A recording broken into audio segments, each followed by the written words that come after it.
Call this meeting to order. Ms. Byram, have roll call, please. Yes, ma'am. Mrs. Anderson? Here. Mrs. Dawson? Here. Miss Harrington? Here. Mrs. Quintern? Here. Mr. Rickett? Here. Madam Chair, the clerk certifies the presence of a quorum. We stand for the Pledge of Allegiance.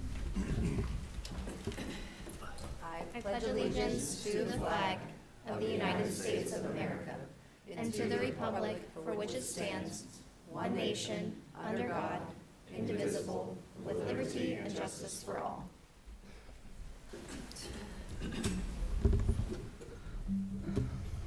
Are there any adjustments to the agenda?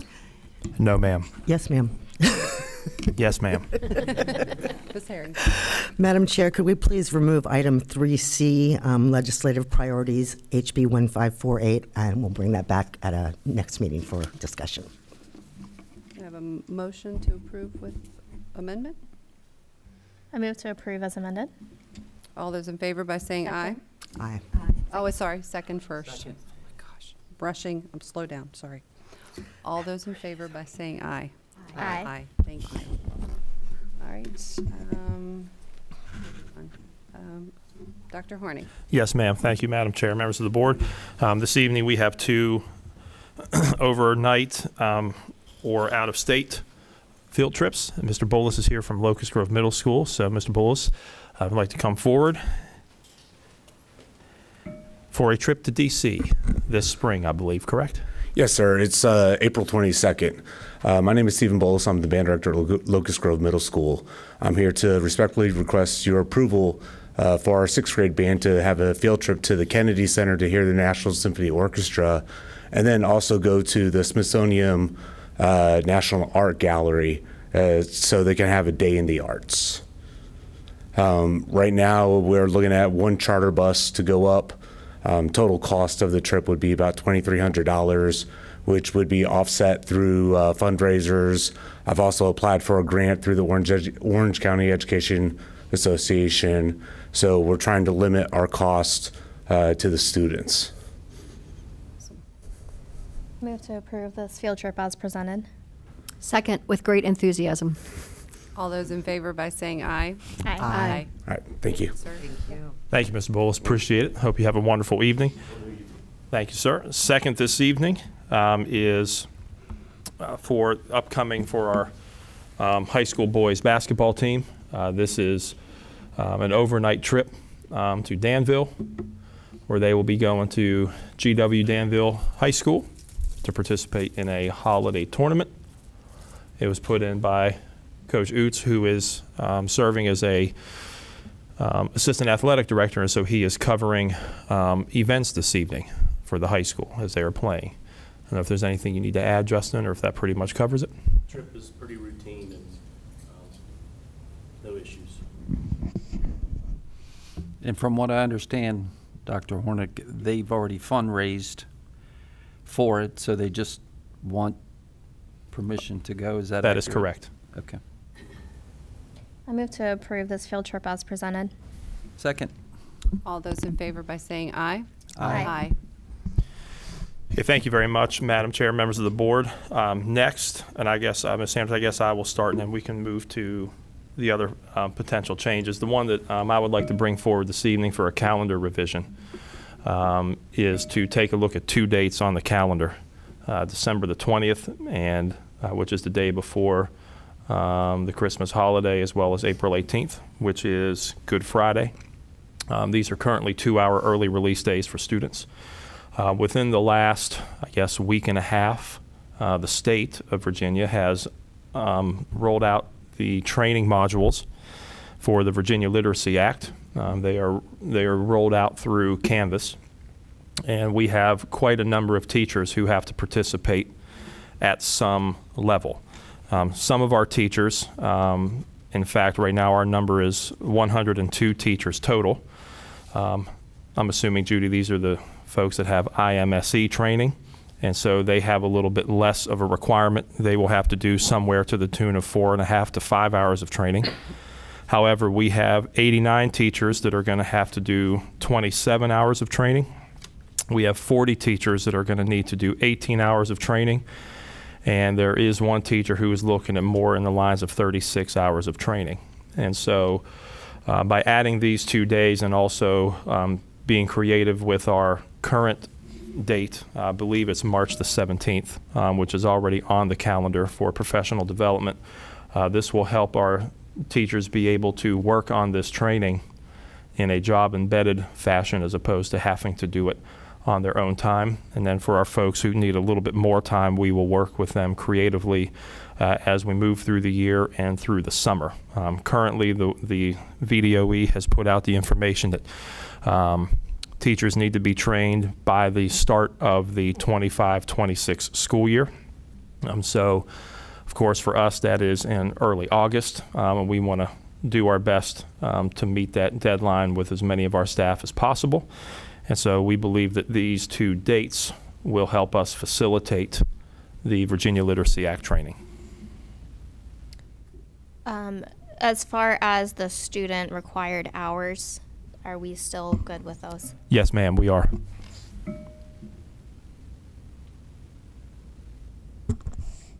I would move to approve the proposed calendar changes for December 20th and April 18th from early release days for students to teacher PD days. Have a second? I second. I think we need to give as much notice as possible. All those in favor by saying aye? Aye. Aye. Thank you very much for doing that on the quick for us here, as that information just came out after the last meeting we had. So appreciate that assistance.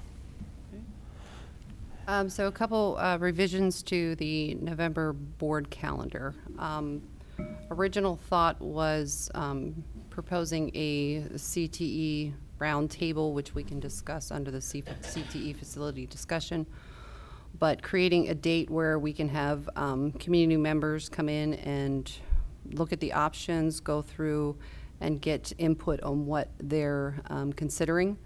Originally, Dr. Hornick and I had talked about November 4th, which is the day before election. So my concern, after thinking about it, because it's the day before election, I want to try to get as many people here as possible to be able to review these options. So my new proposal would be the 7th, which is that Wednesday, at the same time, so it's 7 o'clock. Not Thursday. I'm sorry. Sorry.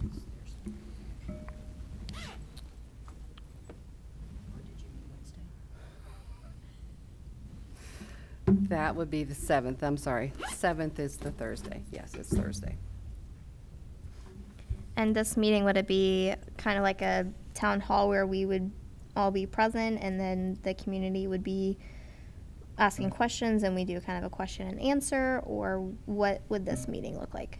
I think it would be similar to Dr. Hornick's budget roundtable tomorrow, kind of along the same lines, where it's an interactive, having presentations, set out for people to look through, and then being able to answer their questions as they go through them. But I think as far as all board members, just like tomorrow, we're able to, Laura can put it out as an announcement, and that way everybody can be involved.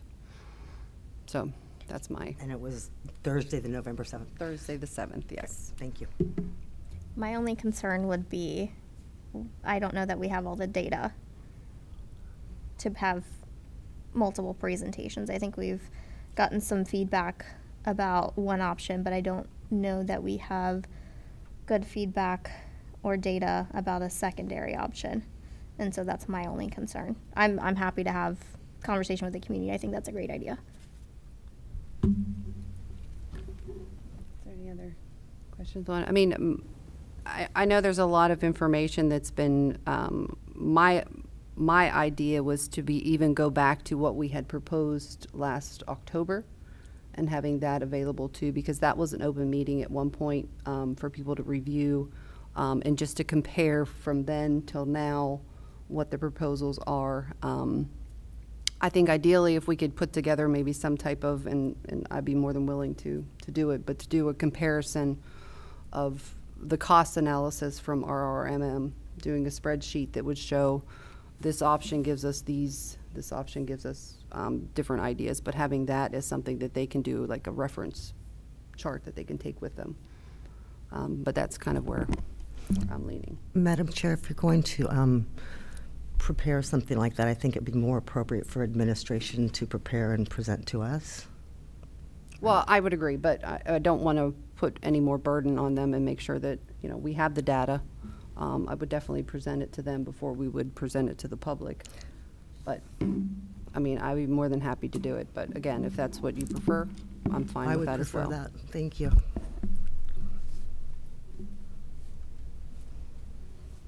The other option, or the other idea was that since we are moving that, that Monday meeting, which is currently on the 4th, to have the roundtable discussion prior to our meeting.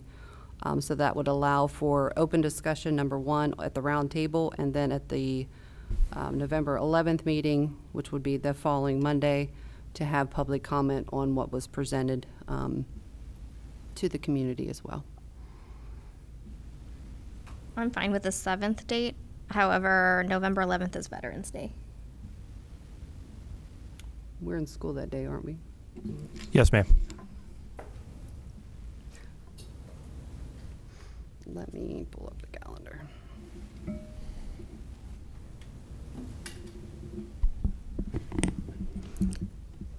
Madam Chair, do you anticipate that we will be looking at some type of an action item on November 11th, or just further discussion and sharing what we had learned?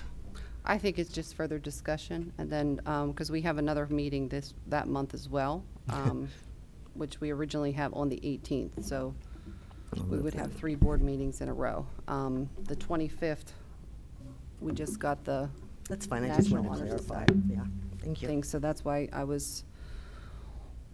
I don't know if we should leave it on the 18th or we can move it to the 25th, but like I said, the invitation we just got was for the 25th, so that was my only, but I'm fine doing them back to back, but I just want to make sure that everyone else is okay with that.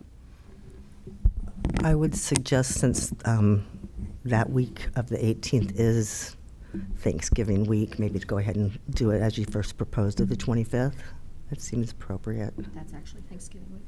Oh, that week is the Thanksgiving? Disregard. Thanksgiving's the 28th, yeah. It's late this year. Wow. So the proposal is having the CTE roundtable on Thursday, the 7th at 7 o'clock. Regular meeting on the 11th, and then our work session on the 18th. So no meeting on the 4th? No meeting on the 4th. Can we make the 7th 6 instead of 7? Wednesday, the 6th, you said? Thursday. Can't make it by 6. Can't make it by 6. Not on a Thursday. No, that's right. Yeah, and I don't foresee that us being more than an hour. I mean, obviously, it's not going to be formal, and people are welcome to leave as they come. They can come and go as they please. It's not a set meeting, so that's.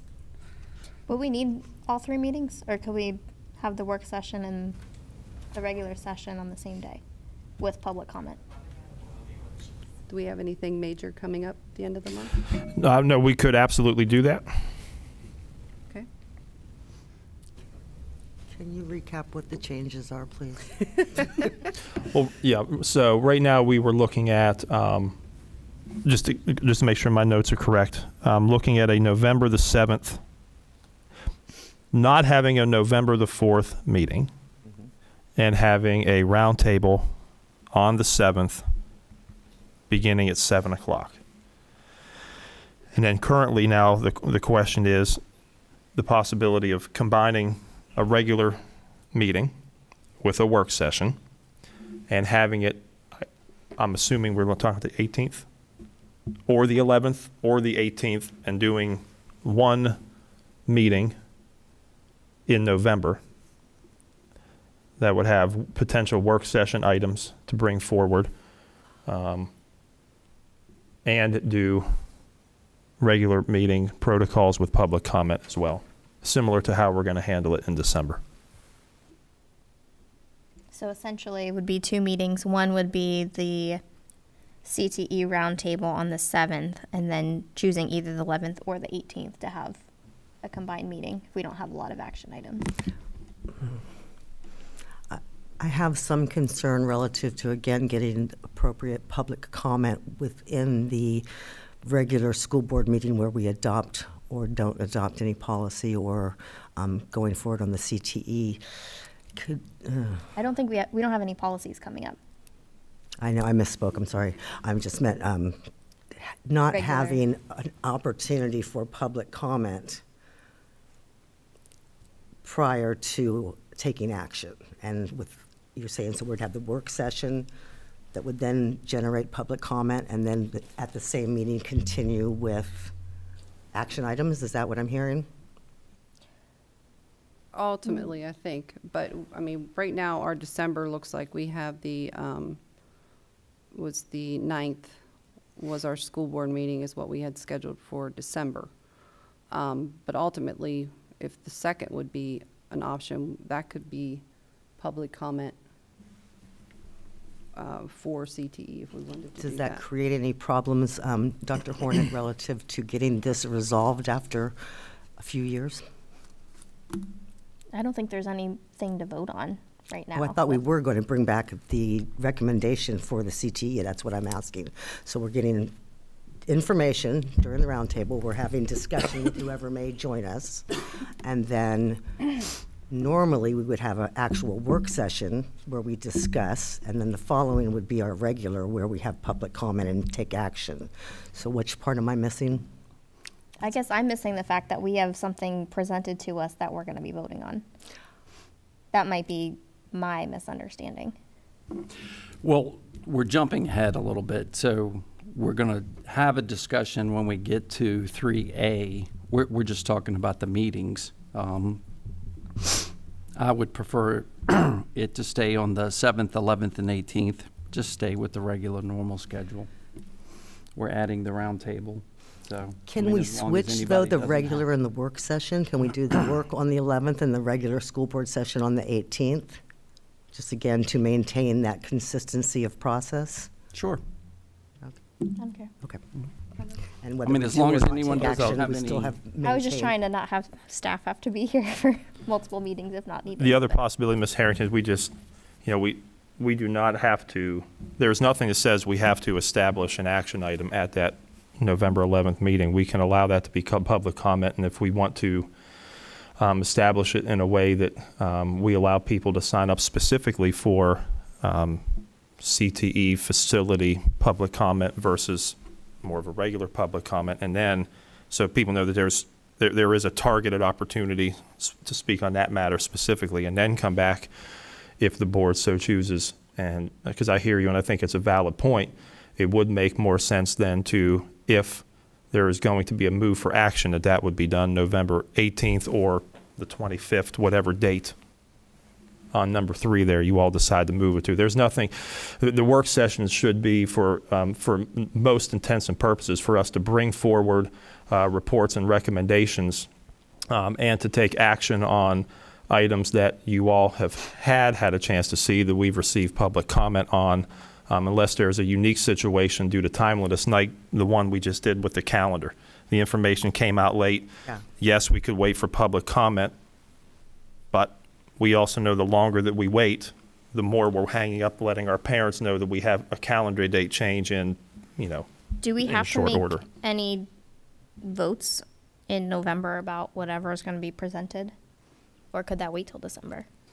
I think ultimately that will be up to the board, and if somebody brings it forward and asks for a vote, and if it's seconded, then I guess it rolls there, and if not, it doesn't. So there's nothing saying that we have to. So may I then again, would it be acceptable then to do the 4th and then what you just suggested all together on the 18th, again, giving us a little bit of time to do any additional research, see what we may want to, you know, look in as individual board members, and still have the ability to get public comment before any action is taken? And if we choose to have action on that date, then that would be appropriate. Sure. So was your suggestion the 7th and the 18th? Yes, thank you. I'm fine with that. I would move to approve Sandy's recommendations.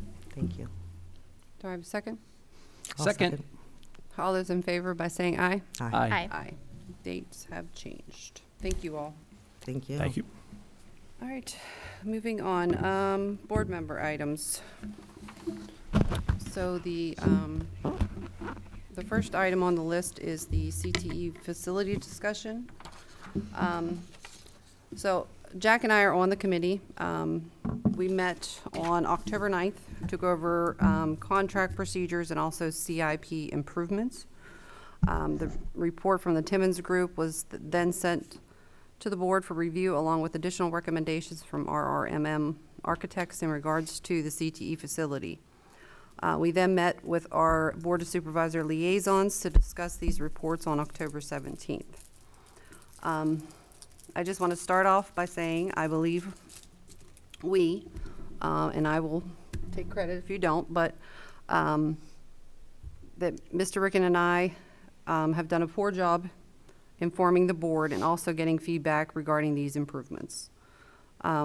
We and our Board of Supervisors liaisons have tasked Dr. Hornick with coming up with options for the new CTE facility. This has been a timely process. It seems like everything when it comes to this is a timely process. And still no final solutions. We have ideas and options, but final solutions, I don't know that we are there yet. I know that multiple board members, including myself, have asked to evaluate TIAC as an option, and that was done in the previous report that we had done in October of 23, where there was multiple options. I believe there was 6 options on that report. So those were options B1 and B2. There seems to be items added that would not necessarily be required or needed, lowering the estimate cost provided by RRMM for TIAC. When comparing the old reports and the new reports, and these are just my understanding the way that I'm reading them, there's amounts that just don't seem to add up compared to what we had before and what we have now. So those are some things that I would like to kind of zoom in on and figure out why we have certain things, obviously before our meeting for the roundtable. But there's a couple examples that I just threw on here was there's $3,000 plus site work for TIAC. I don't know exactly where they were proposing that work to be done. It doesn't specify. So the new proposal for pre-engineered building does not include any interior work, electrical, plumbing, etc. So this will add significant costs to this option. Notes on the Timmons reports has indicated that site preparations and grading should be scheduled during the typically warmer summer months. This area on the original master plan may have been left open for a reason. I think that the cost of the foundation work will increase significantly. So again, my opinion, but that's how I'm reading it.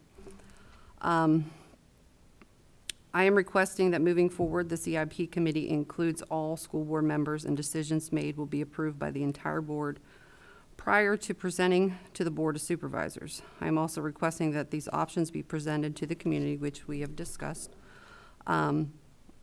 possibly a round table to hear what the community would like, and then have public comment at a following meeting, specifically for CIP CTE, before a final decision is made by the board. This is a board decision, and greatly appreciate Dr. Pornick's taking on this task and getting all of this data for us, but there are some things that I believe are still a little bit of a loose end, and we need to clarify what those are. So, do you have anything you would like to add? I mean, not really. The only thing I would probably add is, again, some parts of me feel like a broken record. The first meeting for CTE was in 2009. So 15 years. I think we've studied this thing quite extensively and looked at it every which way that you possibly can.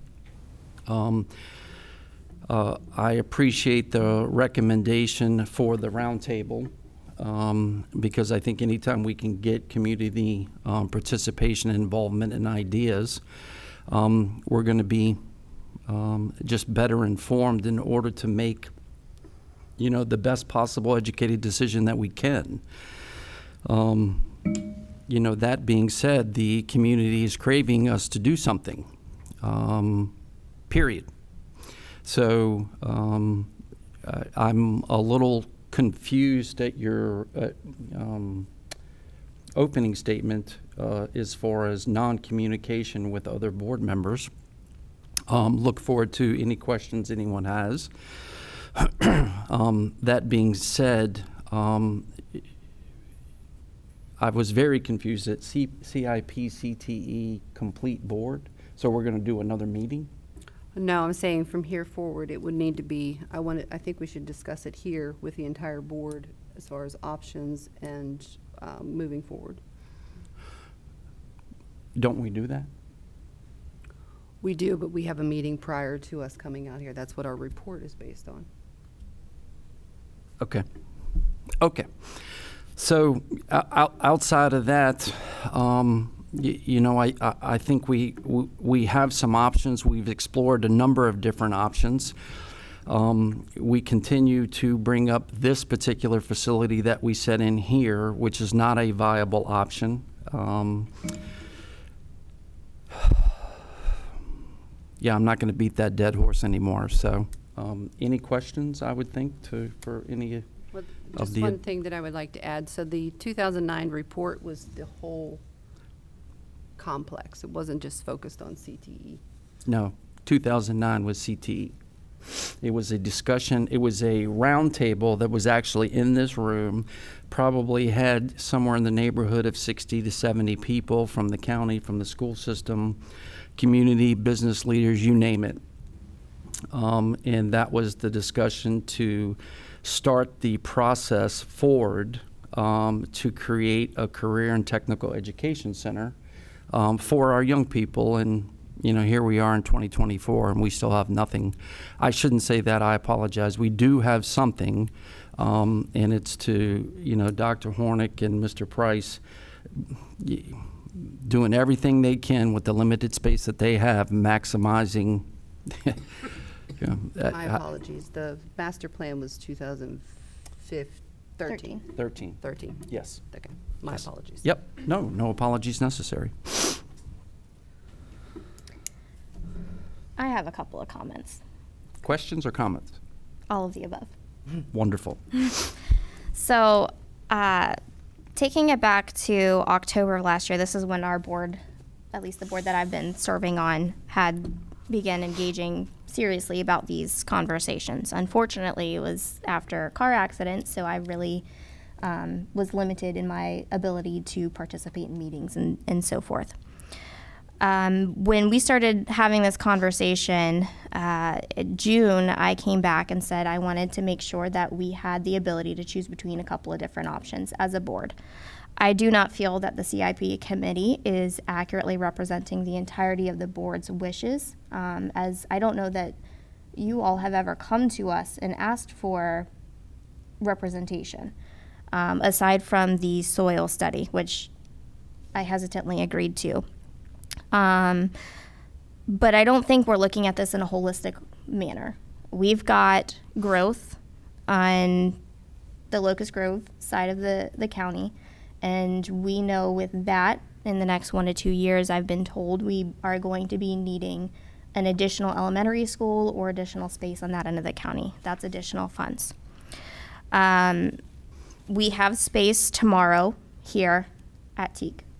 We've got about 15,000 square feet that we could put students in. So if we wanted to get something done, we could get it done.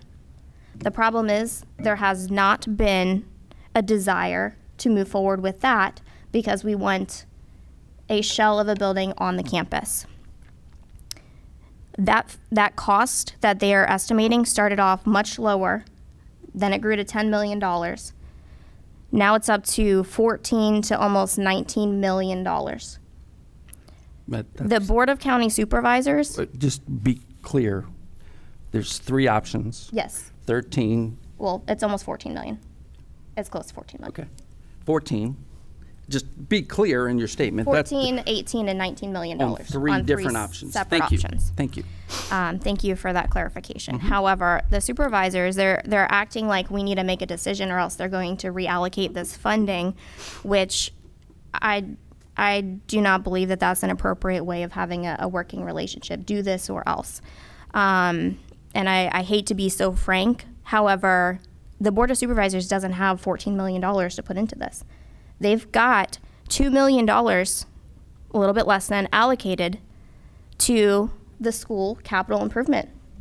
We don't have this money. The county does not have this money. So we're saying we're going to have this great complex with lower security because we're going to have an additional building without security vestibules that's not connected to the high school. And we're going to have to front this by the taxpayers. Ultimately, it's going to come from the taxpayers, but we don't have this money to begin with. So now we're going to have to take out loans, which is going to increase cost. This isn't the conversation that we need to be having. This is a fiscally irresponsible project. We're talking about safety being a huge issue, and we're going to add another building, which is going to decrease security. Not only that, but we're going to have to apparently build a new school in the Locust Grove side of town. However, I've looked back at the Department of Education's population data, and our population really hasn't grown in the last 20 years as far as students. And I know Ms. Dawson had similar information. So I don't mean to get so worked up about this, but it's frustrating when I'm asking for numbers, I'm asking for data, I'm asking for further information to explore viable options when we keep being told, no, this is off the table. Why is it off the table? We haven't even started the conversation. Do we have information on the cost to turn TIAC into a CTE? We don't have correct information because they're estimating 80,000 square feet of this building. That metal shed is 30,000 square feet. We've got 15,000 square feet here for classrooms available with the empty conference rooms, with this boardroom right here, all of the storage. But I'm running up against a wall because folks don't want to explore this option. But I think it's important to have all of the information, and with that, this is not my idea, but I would like to give it back to the people, and I want to request this go to a referendum.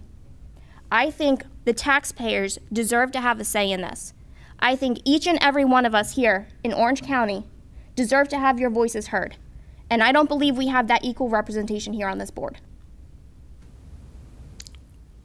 That's one thing I can agree on. I don't know what it takes. I know it's possible. But I think that if we put it on the ballot for next year, I think whatever the people has to say is what we should do. Though I have my reservations, I know Jack has his, but we need to get something done. But I think the voice belongs to the people.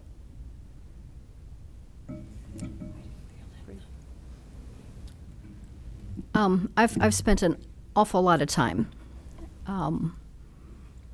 as I should, trying to grapple with this in my mind. And here's what I keep coming back to. This building is a traditional classroom space school. And it's true that some of it is underutilized, and I think we can maybe go down a different path for how to fix that problem. What comes to mind initially is in the county I came from, there was a very popular lottery system traditional school with rigorous academics and students who came in uniform and high behavior expectations, and they were clamoring to get into that place because it was successful. And that was a K-8 where I came from. That thought crosses my mind. I know that's, just brainstorming. Maybe an expanded alternative ed. I've heard that request mentioned by some of our administrators that we need another space for that. This building is set up with traditional classroom space. It was a school. I can't picture in my mind how we have automotive lifts and HVAC ventilation and plumbing and the electrical, and the report, I went back and read it last night from our RMM in October, said that there would have to be pretty massive infrastructure improvement if we were to utilize this space for a trade school. I just can't, I can't make that 2 + 2 = 4. And I've tried to make that 2 + 2 = 4. And I can't come to that conclusion, at least not with the information. I don't think you're wrong that we haven't been given enough information. Although what our RMM laid out was pretty thorough, so now if you say that that's not accurate, then we need the information. What is accurate? Where's the accurate information? I'd like to, if you don't mind, reply to that comment. Sure. When looking at the comparative analysis, we saw that this building was the cheapest, most time-efficient possibility. That was with the entire report. Now, we know that report was highly inflated because the numbers are not anywhere near, and I know it's because we're looking at a prefab building, but it's not anywhere near. I think we need, as a board, to come together to get the correct data to give to the people so they can vote on this and let us know what they want. And we get an estimate about what's actually needed, not 88,000 square feet and displacing all of administration or displacing everything that's already here. I think we can come to an agreeable solution that is not 14 to $19 million.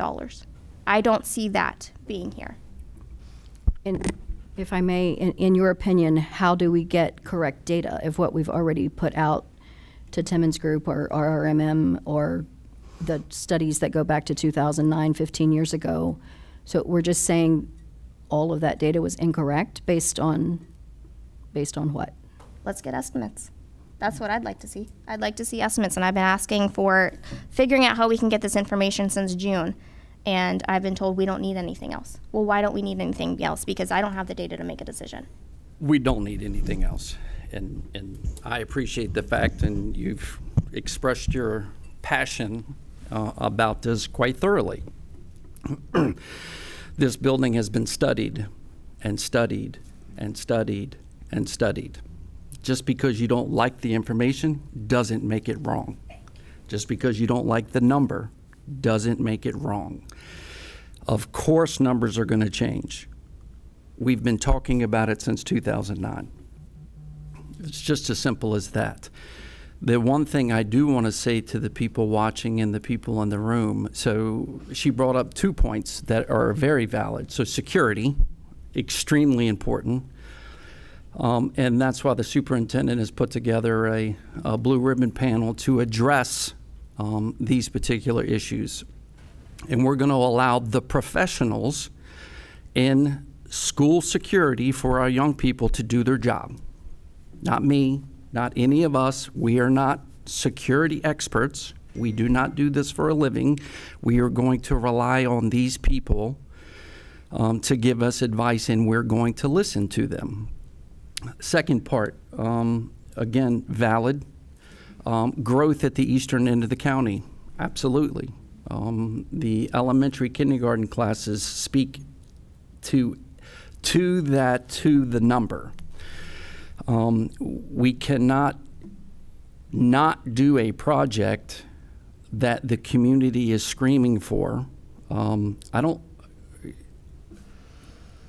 let's put it to a vote. Let the community vote on it. The community did vote. They elected 5 of us.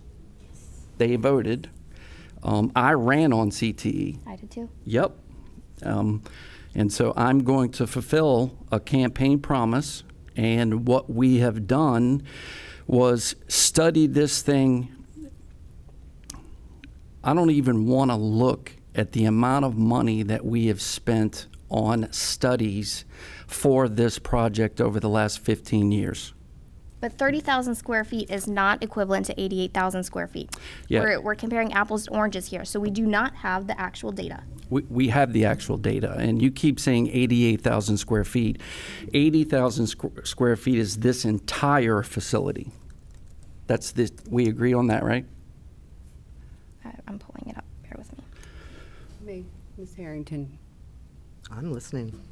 I'm just listening. Oh, I was going to let you comment because Thank you. Jack is already gone. No, I agree with Mr. Rickett, and I'm concerned about continuing to put this decision off. I mean, it's just beyond me that it has taken this many years to come to no decision. I have concerns with bringing TIAC into the picture, as it sounds like, and what we've been advised before is the additional infrastructure improvements will be cost prohibitive.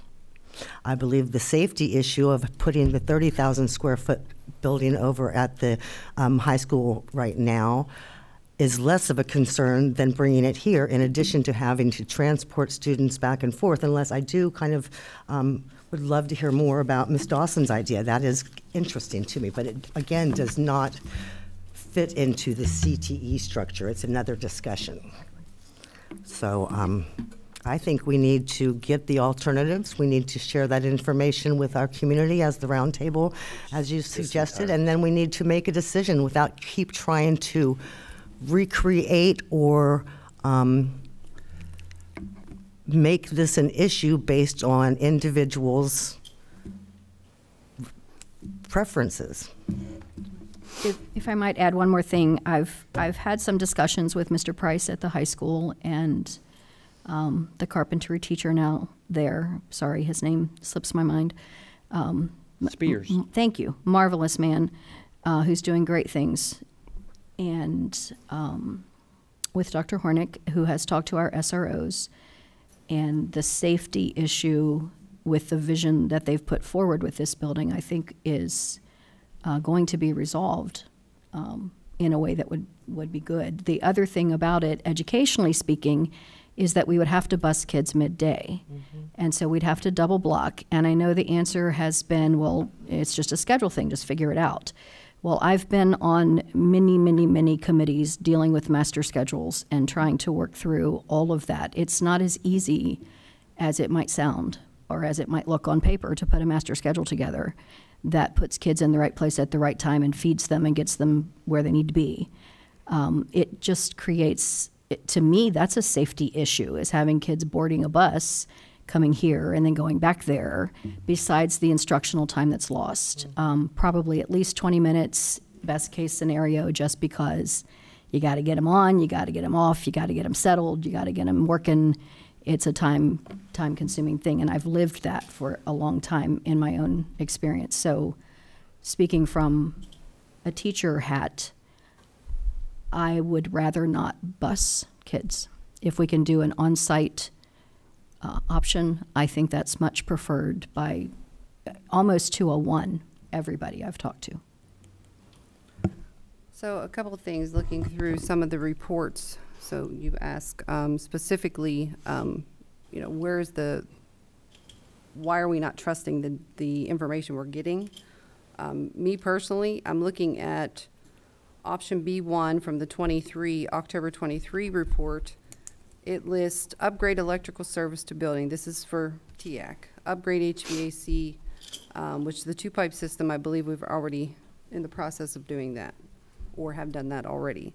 But the upgrade part of it, if you look at the other reports, so if you look at option A, high school renovations, there's no upgrade electrical, which if we're going to put in, you know, two-phase machinery for these classes, then we would definitely need to put in some type of additional information here. If you look at the report that we just currently got, The power is already on the corner of the property. That will actually go up to a three-phase. but the options that we were given from RRMM just recently don't list anything. They don't list electrical. They don't list plumbing. That was part of the Timmons study. Right, but we got RRMM to give us estimated cost. Correct. There's no estimated cost in the Timmons report. But Well, we have 5 master plans to look at for estimated cost. So, I mean, which one do we want to pick and look at? So the one thing I think the we 30,000 all, square foot unit or building is not listed in the previous report. So we're basing these numbers off of what they were giving us, correct. which doesn't include everything.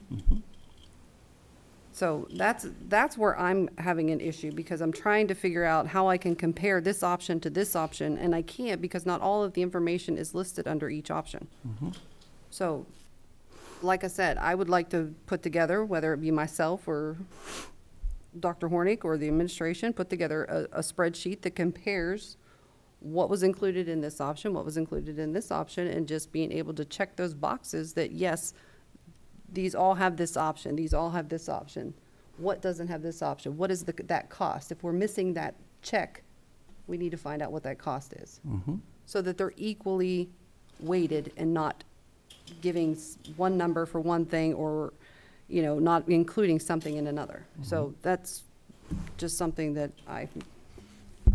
Madam Chair, when we have the roundtable, are these architects or engineers or whoever has presented these, prepared these reports, will they be available to discuss or provide information?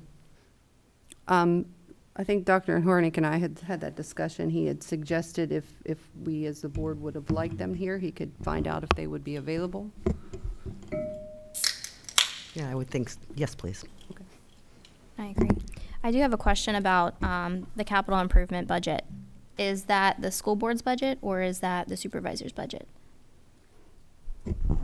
We put together our CIP requests, and that's what Marshall and Marty will be working on here in short order for you all to approve, and then ultimately goes to the supervisors for their decision on funding.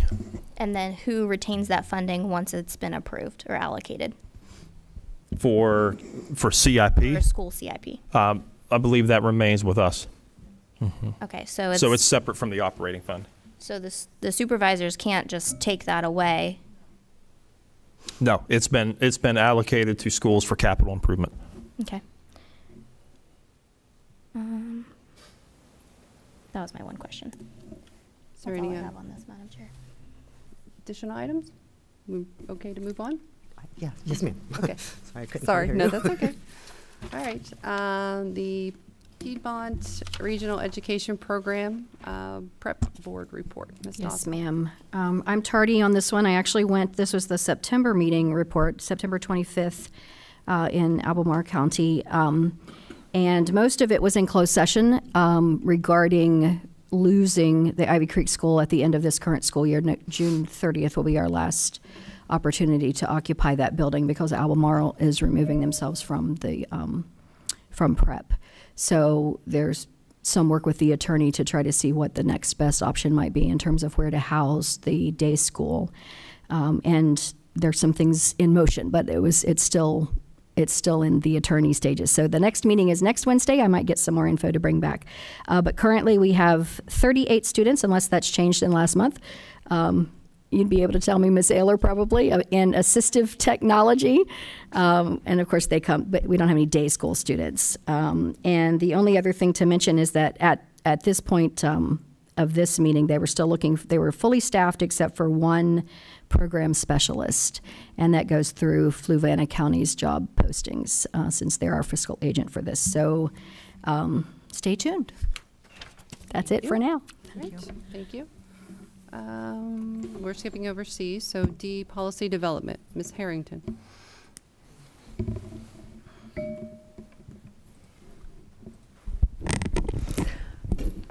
First of all, I would like to state that I don't really want to lead a discussion. I am going to go over some information, some concerns that I have, talk about the process that we've had previously, and then I will ask the board to maybe give some consideration to a request that I have. But it's not my job to teach us how to do policy development, but I do have experience in the past, and what I can say is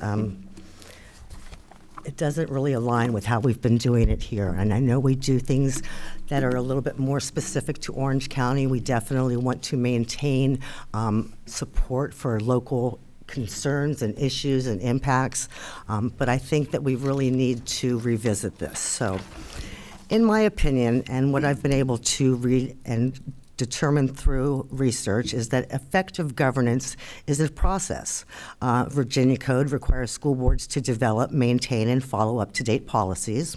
And I apologize for repeating myself if I do. I know that some of these things I have provided and stated in the past. I also believe that effective school boards lead as a unified team, a united team with the superintendent acting as a peer in this process. It's important for us to do this together. The educational goals and responsibilities should be aligned with our strategic plan and other school board goals that we may identify. But the role of the board is separate and distinct from the superintendent. The school board is primarily an oversight entity, and I also know we have some disagreement to that as to the extent of where the board should be getting into day-to-day operational things. But primarily within my 20 years of experience and 15 years of administrative experience in public schools, that's how school boards have primarily operated, and that is also what the policy development committees have stated that I've been able to do some research on. So the school board sets the overarching educational goals. We develop policy based on law, and we definitely take into consideration local issues. The superintendent is responsible for the day-to-day operational issues and the leader in implementing the educational and instructional priorities. So policy development takes a team approach. The complexity of policy development requires input from many sources. The Virginia School Board Association has the experience, resources, and contacts to guide school divisions in policy development and has done so for over 100 years. In addition, the VSBA provides training supporting the collaborative and interdependent relationship effective school boards and superintendents need to ensure a high-level educational system.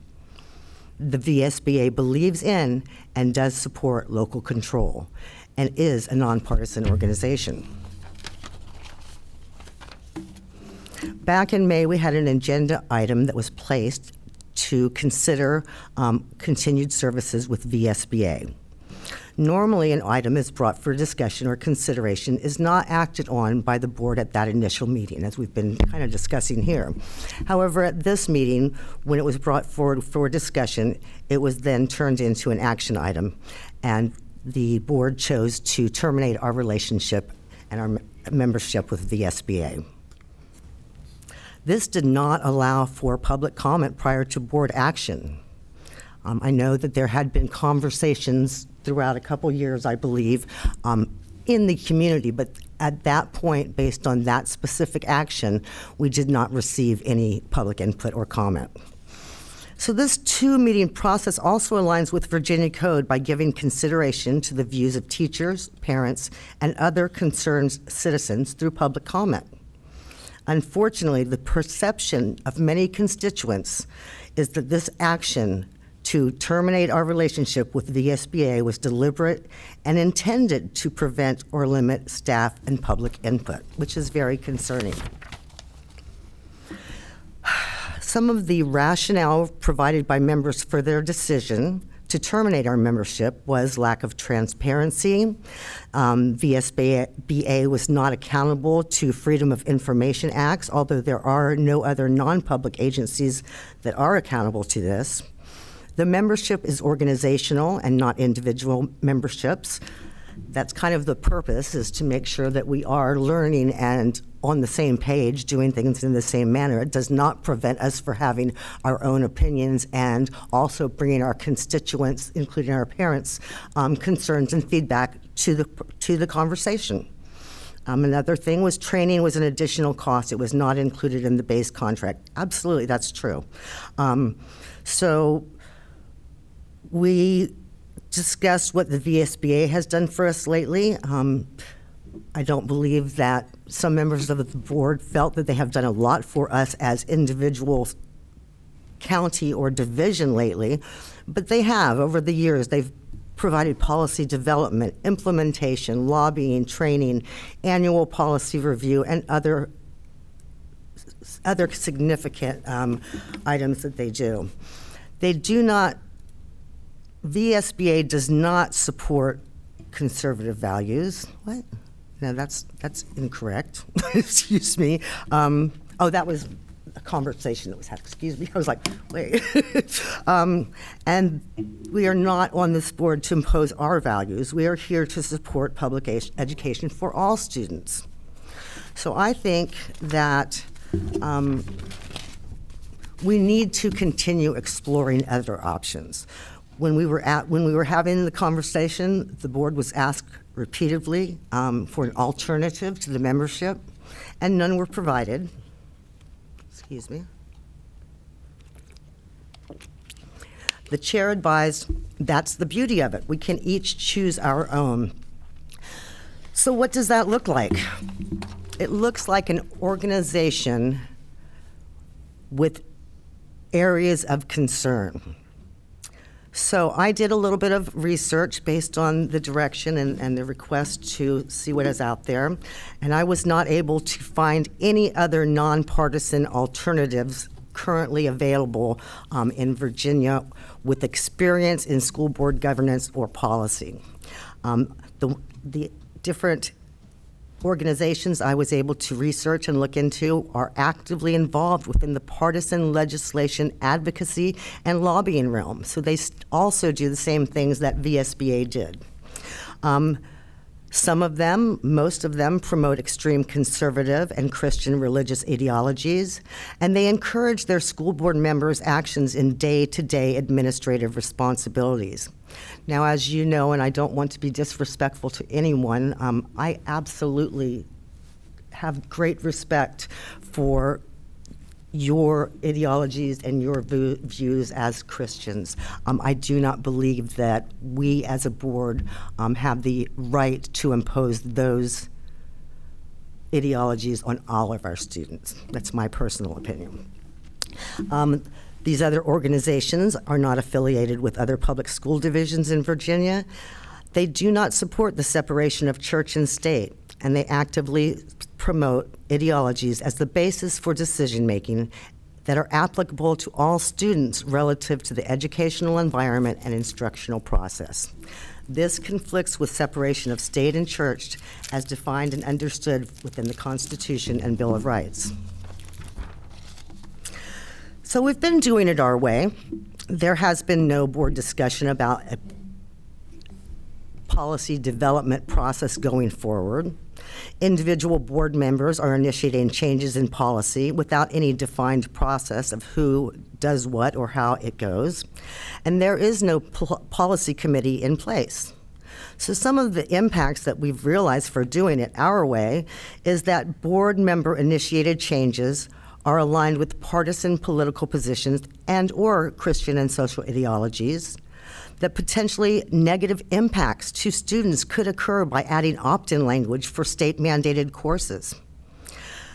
Our superintendent's recommendations have been ignored. Legal opinion has been ignored. And there are increased legal costs to review these proposed changes by members. So I believe that the failure to take the impact to staff or administration into consideration was not done prior to this decision, and that there was a failure to pass board-initiated, and there has been subsequently a failure to pass board-initiated policy changes for almost 6 months now. So with that, what I would like to request this board to do is to revisit membership with the Virginia School Board Association. But what I would like to do is, rather than just do that, I would really like to invite VSBA and other organizations that there may be recommendations for to present their experience in governance, policy services, and training programs in an open forum at an upcoming board meeting. It's time to stop the distractions and get back to focusing on students first, foremost, and always. And unfortunately, even though we have good intentions, we are not qualified, nor do we have the experience, the expertise, the training, or the resources to make these decisions without being involved in some other type of policy development organization. So that is what I'm requesting, and I would also go down to future agenda items and ask that that be added to a future agenda.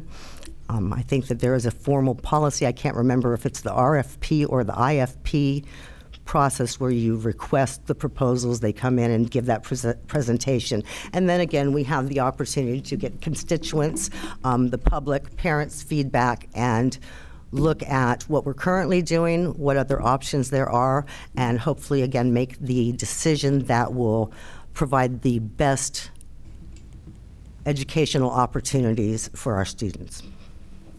Thank you. Is there any discussion?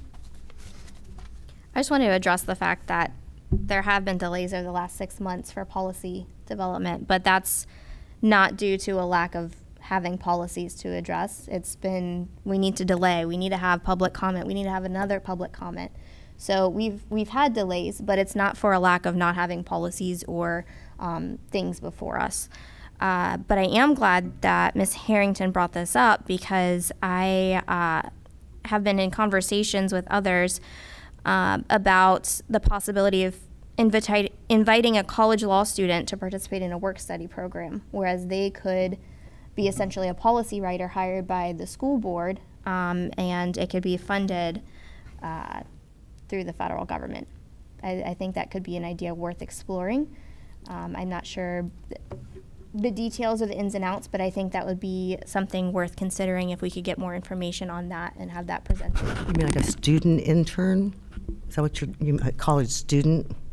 Is that what you're stating? Yeah, it's I'm not exactly sure of the exact verbiage, but it would be a student who is finishing up their degree, and it's a work program where they would come and work for the school board or whomever, and have the ability to, one, build their resume. It's funded through the government, so it's at no additional cost to us. It provides someone, possibly even locally, an opportunity to have, a significant resume builder, and it would benefit, I think, the board. I would suggest that this would be a perfect place to invite them, and they could also be part of that discussion and help us to understand what they may be able to provide. So I don't have anyone in mind. It's just, okay. It's just, I think that would be, we would have to have a interview process, and we would be, as a board, hiring this individual to be essentially a policy writer for us as, the Department of Education releases the law changes after session. I think it's something to continue having conversation about.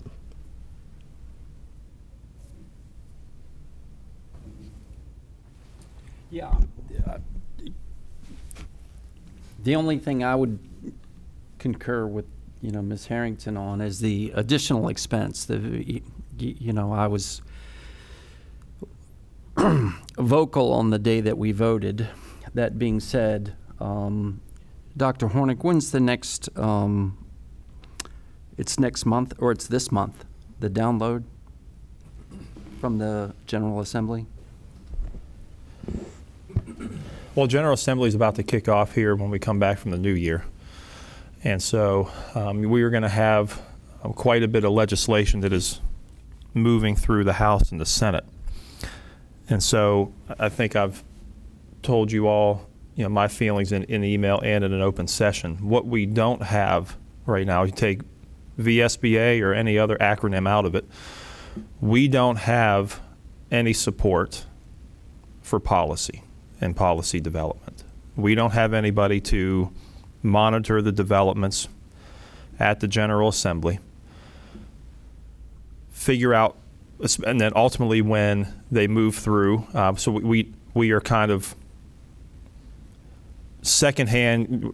It's hard for us to know what to legislate on or what to advocate for, because we're not getting the real-time information about the bills that are presented or in front of us. And then ultimately when it comes down to it, and whatever legislation actually gets put into place, We then have to either write new policy or amend current policy. So looking at what we have currently and kind of tinkering with the language is one thing, and it's an important thing, but it stands in contrast to the importance of being able to keep up with the new legislation that's going to come forward. To answer your question, historically, we've had multiple downloads per year. Generally, it was 2. Let's not say downloads. We have had multiple policy drops per year. There sometimes have been upwards of 3, but generally you get your first one around February, and another one would generally come in the late summer, which was the last round of work that we did on policy. And many of the proposals that came forward to the board for your consideration was the last round of policy revisions, guidance, and recommendations from the VSBA. So back to your point, Ms. Harrington, it ultimately comes back to this board to determine what gets put into place and what doesn't, and what might get amended. But that is my fear with, the extent of my staff being these folks that you see here sitting behind you. We don't have an Office of Legal and Administrative Services. We do not have an attorney on retainer. We do not have a attorney that we work with that can be dedicated January, February, March, sometimes into April if you have special sessions to watch and monitor the General Assembly. So that from the beginning has been my biggest fear, and it just hasn't really come home to roost yet because the timing hasn't hit. But it's coming in early 2025. We need policy updates just on procurement. I believe the last time we spoke, there's some things that need to be addressed. Yes, sir.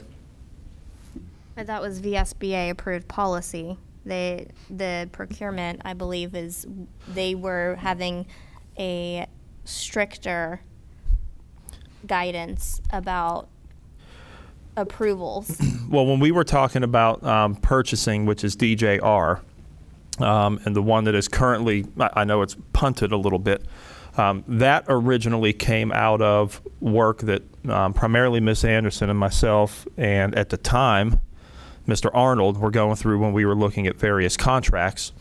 And it was at that point that we asked Micah to begin the revision process because there were some things that needed to be updated. So that's what I ultimately sent to you all for your consideration. And yes, he amended the thresholds based off of what they currently are, based on updated Virginia Procurement Act guidelines. Now, we do not have to adopt those new thresholds. We can set the policy and the regulation as to what we are, but that specific DJR, that specific recommendation didn't come from the VSBA. That came out of work that we were doing, and we noticed there were some things that were missing in it that could help provide the administration guidance, particularly as far as purchasing and EVA, state contracting, rider agreements, the whole 9 yards. So that was the genesis of the work on DJR specifically. So that work, even if we were still with the VSBA, that work still would have been done separately with Division Counsel because that was something that was brought forward to go back and address. And likely that didn't come originally from the VSBA because DJ-R is a regulation. The VSBA doesn't deal in regulation. It will give policy recommendations and guidelines. So that one was likely ours from the beginning, based on legal counsel at the time, based on what the current Virginia Procurement Act guidelines were at the time that regulation was written. Thank you, sir. My comment on this would be, I hear you, Dr. Hornick, and I hear you, Ms. Harrington, and appreciate your concerns. I think one of the very first things you said was that by Virginia code, the school board is tasked with policy development, not the VSBA, not school administration, and I understand that it has to go at some point through them. But I feel like in 100 years of VSBA leadership, school boards have been emasculated, for lack of a better word, and just willing to take whatever VSBA puts out and say, okay, they did it, it must be right, stamp it, and get the attorney to say, okay. I am willing to do the work. They don't keep policy legislation a secret. They publish it on the VDOE website. They publish it on lis.gov. There are multiple other school divisions that we can look to see, what's coming up. And then I think the work-study law student is a fabulous idea, particularly if we can get that without having to pay anything.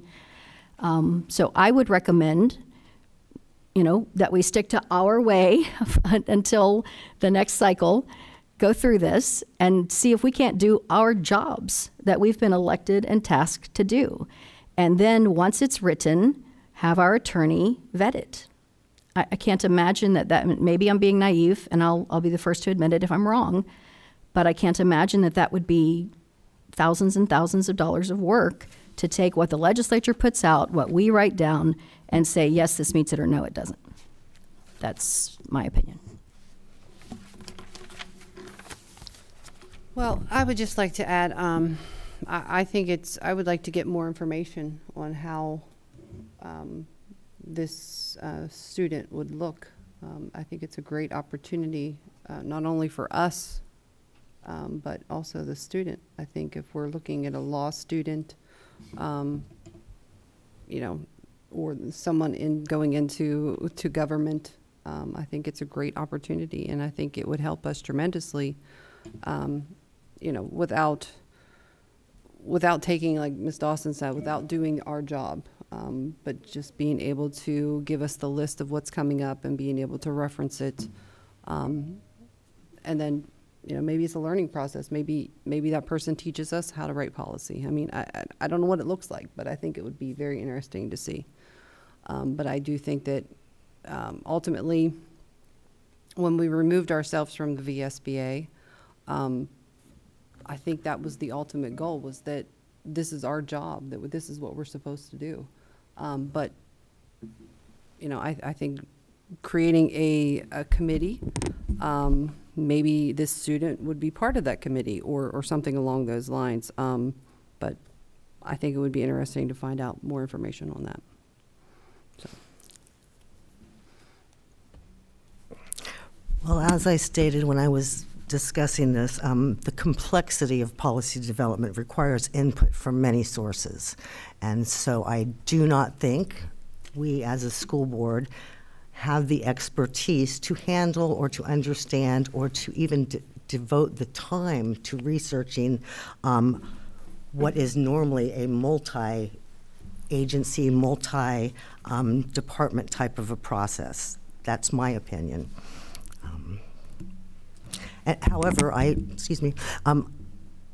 don't believe or agree that by engaging with someone who is a professional policy development, governance, training organization prevents us from doing our job. Because again, the primary focus that they have is working with the legislature and making sure that once the decisions are made at the legislative level, which is where the political side of it should come into play, or does come into play, that prevents us from still doing our job and from focusing and supporting and standing up for those things that are most important to our community in our way. So I just think having the organization, whether it's VSBA or another organization that may provide these that we agree to, will provide a positive outcome for our students, for our school division, and will make sure that we don't have any further missteps, or that if there is a concern about the legality of something, we can fully discuss that and make sure that we are following the law. Anything else? Yes, but I'm deliberating the wisdom of saying what's on my mind. So let me just say it. I went through the VSBA recommendations. There were pages of changing lowercase school board, SB, to uppercase school board, SB.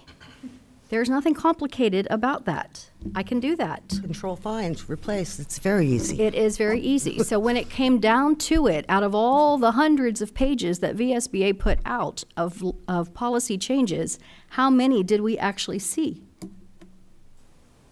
15? Not many. Nothing real. 10? Nothing 12? really substantive. And even the ones that I was looking at, for example, the fire drill one, you know, we became a little bit more specific, but we were already in compliance with the law, even after the law changed. And that's my point. I just don't see paying the thousands of dollars. And I do hear you. Dr. Hornick, I hear you. I know you're saying we don't have the people to do this, but we are the people to do this. We are the elected body to set policy by state code. Do we need legal input? Absolutely, so we don't shoot ourselves in the foot. I'm not saying it's not wise to have legal input, but I just think we're more competent than we're being given credit for. And I think VSBA sometimes inflates their own importance. We're beating this, and we're obviously an extremely divided board on this particular topic. You know, I just want to make one quick point. You know, the professional educators that are in the room, we're not asking them. You know, this is what they do for a living. The 5 of us have our own professions, you know, up here. You know, if I needed to have heart surgery, I'm going to go to a doctor who is an expert in heart surgery. Now, is that an extreme example? Sure it is. Still makes the point. I think Ms. Dawson knows I'm no rubber stamp for the VSBA. There's no question about that. That being said, not utilizing the resources.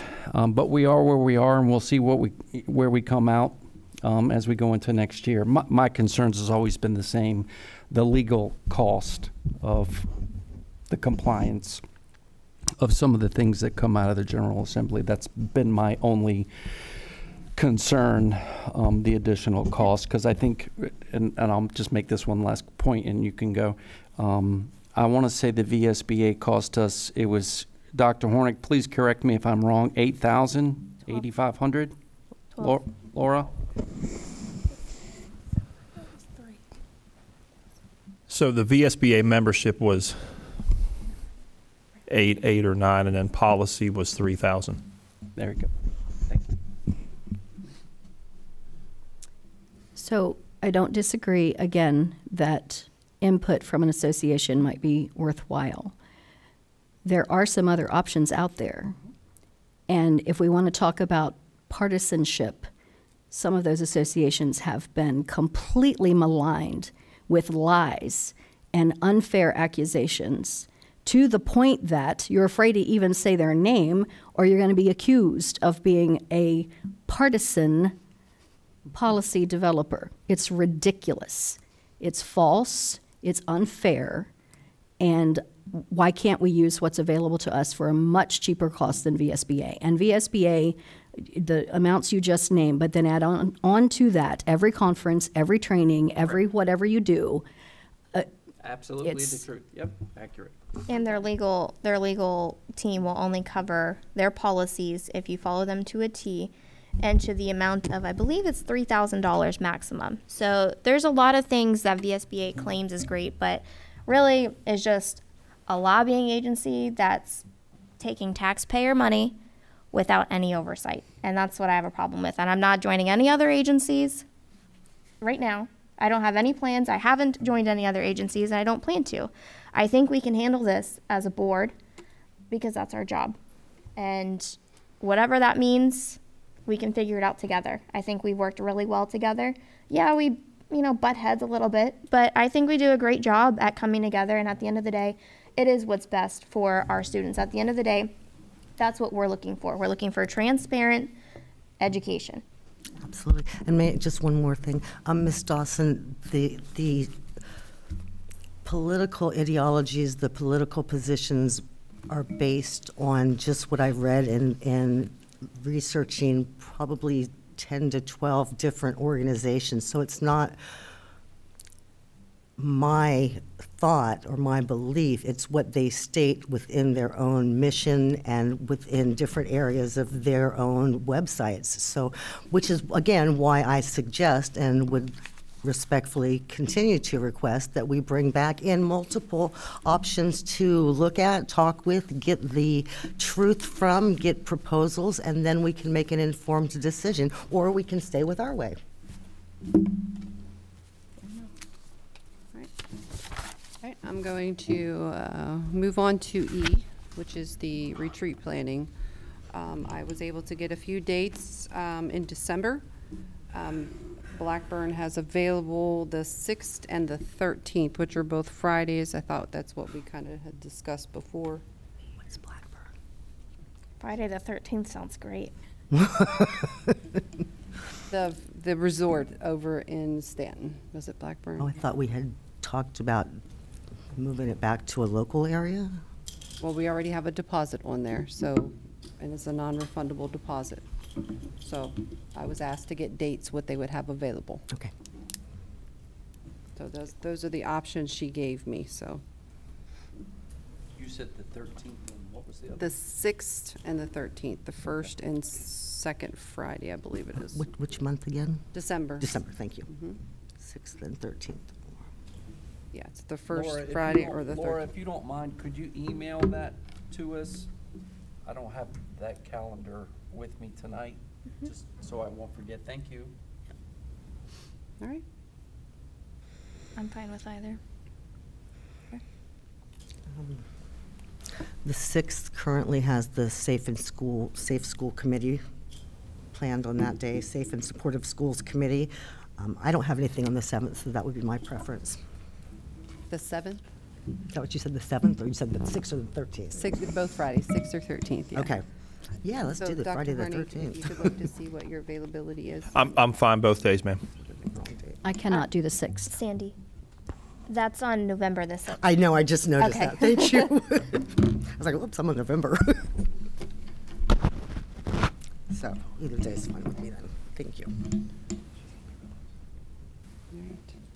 I will get some more information for the 13th, and I will get that back to you. Thank you. All right. Moving on. We have one future agenda item for Ms. Harrington. Is there any additional items for future items that we want to be added to board meeting? I believe there was a policy that I was asking about with ensuring that front desks communicate with students and parents and vice versa with the new cell phone policy. Do you remember what that was, Laura? I don't. We didn't have a policy name for it yet, and I'm willing to look to see what we have and update if that's what the board wishes, or we could ask Dr. Hornick and his team. I don't know what everyone prefers, but I know that was a request of mine after the resolution failed the last meeting. Sorry, my apologies. I'll have to look into that. So, notification.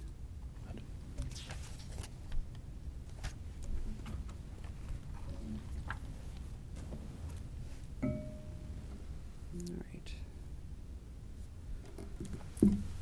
Notification. Front desk. All right. Anything else?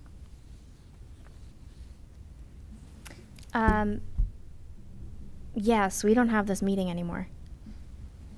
Didn't we change it to the 7th? And we canceled this meeting and moved it to the 18th? Correct. Okay.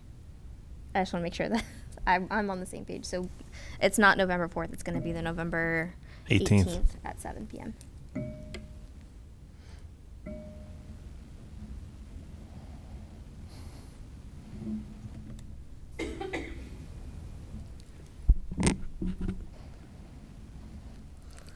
That's under communications, the one you're talking about? Yes, the November 4th draft Okay. agenda will actually be the November 18th draft agenda based on the actions from earlier. Sorry, you moved past one. I didn't see it. Any additional board member comments? All right, moving on, communications. So the November 18th draft agenda. Madam Chair, I'm sorry, I did jump ahead. I did have a comment. Okay, I'm I sorry. know at the last meeting we discussed having public comment at both meetings. I don't know if we would like to add that discussion to the agenda as well.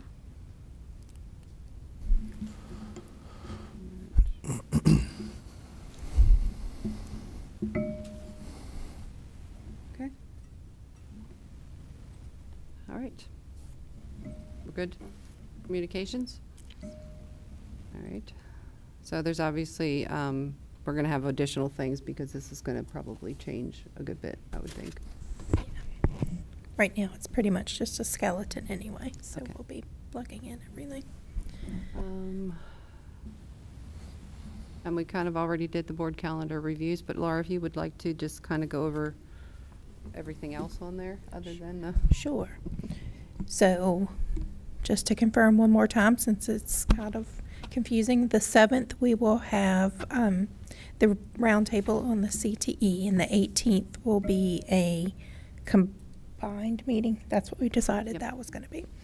And the 5th will be student holiday and a teacher professional development day, and then we have the Thanksgiving holidays at the end of the month. Oh, sorry. I did forget to put the budget roundtable, or to plug the budget roundtable, since that is tomorrow evening at 6.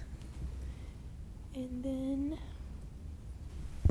we move on to December, where we have one meeting in December on the 9th, and then we will make the adjustments on the school calendar for the December 20th, making that a full PD day and student holiday.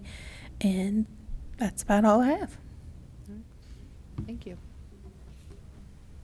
All right, moving on. Closed session, motion, please. Pursuant to 2.2-3711A of the Code of Virginia, the Orange County School Board will convene a closed meeting for the following: discussion of personnel or the performance of a division employee as authorized by Section 2.2-3711A1 of the Code of Virginia for resignation, termination, transfer, employment, salary adjustment, and retirement of employees. May I have a second? Second. All those in favor by saying aye? Aye. Aye. We're in closed session.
Ms. Dawson, may I have closed session certification, please? Whereas the Orange County School Board has convened a closed meeting on this date pursuant to an affirmative recorded vote and in accordance with the provisions of the Virginia Freedom of Information Act, and whereas 2.2-3712D of the Code of Virginia requires certification by this school board that such closed meeting was conducted in conformity with Virginia law. Now therefore be it resolved that the Orange County School Board hereby certifies that to the best of each member's knowledge, 1, only public business matters lawfully exempted from open meeting requirements by Virginia law were discussed, and 2, only such business matters, public business matters, as were identified in the motion by which the closed meeting was convened, were heard, discussed, or considered. May I have a second? Second. Ms. Byram, may I have roll call, please? Mrs. Anderson, Aye. Ms. Dawson, Aye. Ms. Harrington, Aye. Ms. Quintern, Aye. Mr. Rickett. Aye. Madam Chair, the clerk certifies the vote as follows: 5 yes votes, no votes. The resolution is approved by a 5-0 vote. Dr. Horning, deposition of personnel action. Yes, ma'am. Recommend approval of the personnel actions as presented in closed session. May I have a motion? I move to approve the personnel agenda to include employment, termination, resignation, transfer of staff, and extracurricular and coaching appointments. May I have a second? Second. All those in Have favor, it. all those in favor by saying aye? Aye. Aye. All right. If there's nothing else, we're adjourned. Thank you, everyone. Thank you.